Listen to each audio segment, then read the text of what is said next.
Welcome to Ask the Expert. My name is Christopher, and with me today I have Andreas. Andreas, would you like to tell us what you do here at Dynaudio? Sure. I'm a loudspeaker driver designer.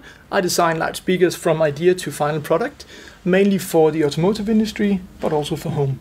And can you tell us what your latest project has been? Sure, that is the Contour C60. And that's a great project to be part of. Definitely. Today's topic is obviously drivers. So let's get started with the first question.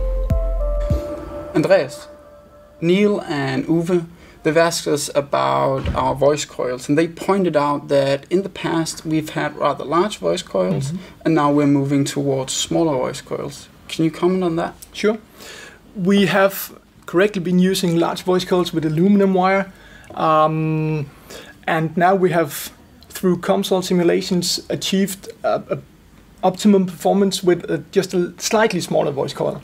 Okay. So it's not like we're going from 3 inch to 1 inch or even smaller than that, but we have found the right optimum.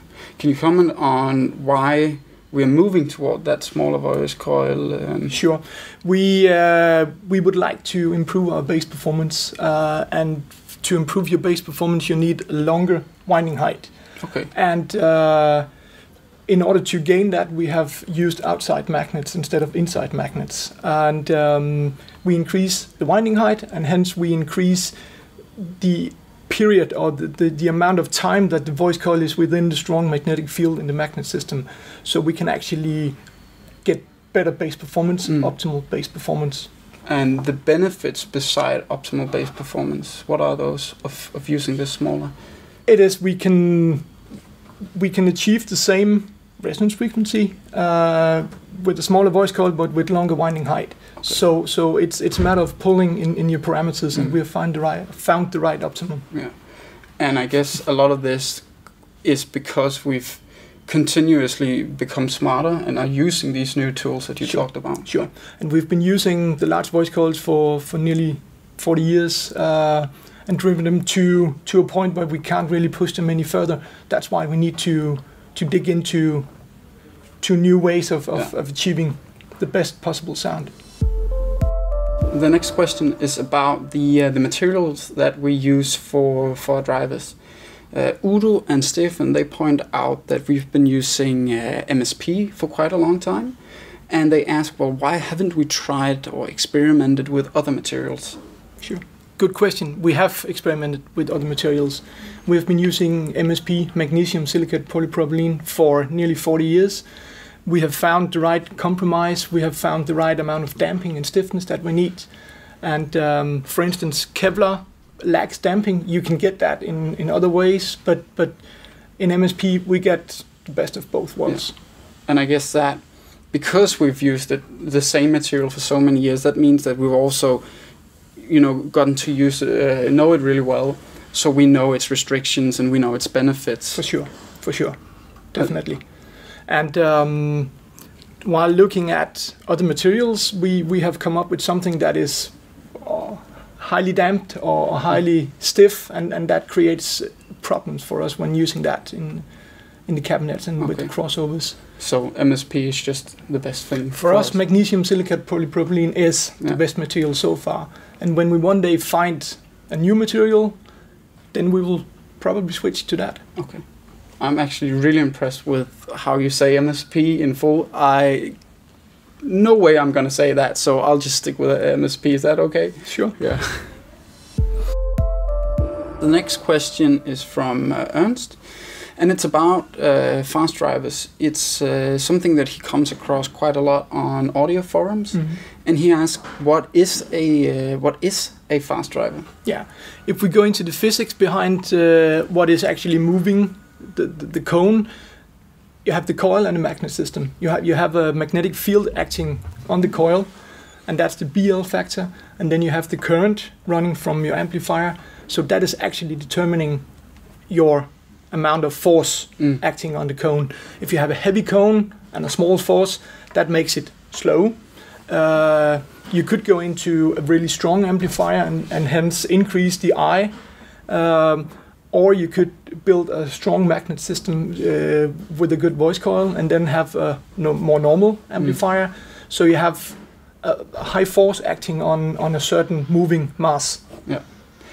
But from what I know about this, it seems to be that you can't only look at the driver, right? It's about something more. It's the whole speaker. You also have to look at the cabinet and so on and so on. Sure. It is. It is a holistic view of it. You need a good driver and the right cabinet and the right amplifier and or crossover or DSP. So it is a combination of all the parts going into the system. We call it a system because it's not just a driver. So you can, if you have a really good driver, you can actually mess that up, putting it in a wrong cabinet or using a weak amplifier. Okay.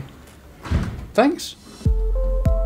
Andreas, Chuck, he has Dynaudio both at home and in his car. He started wondering if there was actually a difference between the drivers in his loudspeakers at home and the drivers in his car. Is there? The simple answer is yes and no. No, because from the outside they look the same. We're using the same material for the cone and the surround, but what's beneath the cone is different for the drivers that goes into a car. Yeah.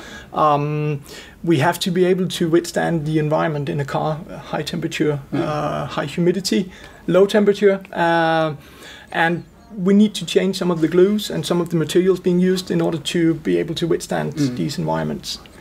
But I guess that when we put loudspeaker drivers in a car, it's also about the different safety requirements that you have to live up to. That's right.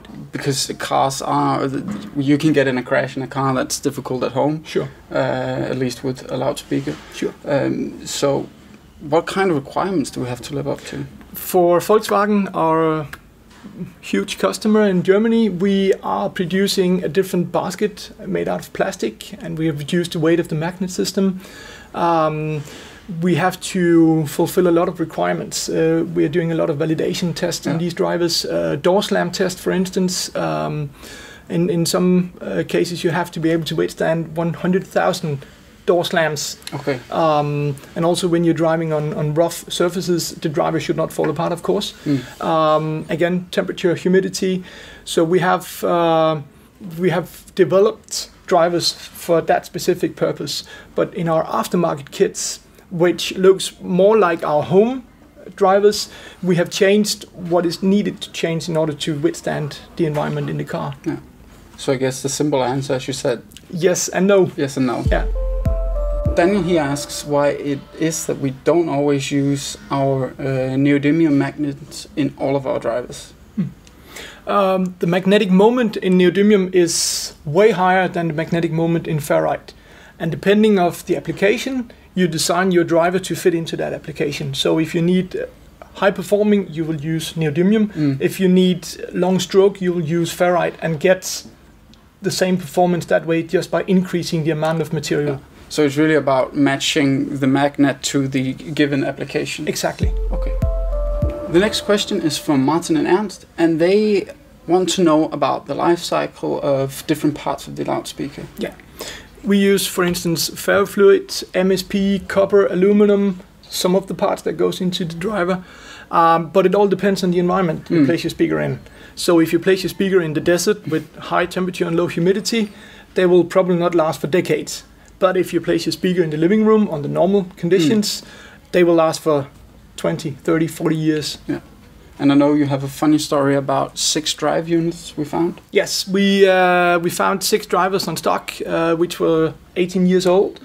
And we put them through our end-of-line test. Means that when you have produced a batch of speakers, we test them for various parameters. And all of these drivers, they passed. That's pretty impressive. Yeah. Let's talk about passive crossovers, because we have this really interesting question from Wilson. He asks how passive crossovers actually affect the driver. Yeah. Let's, for instance, take a 3-way system.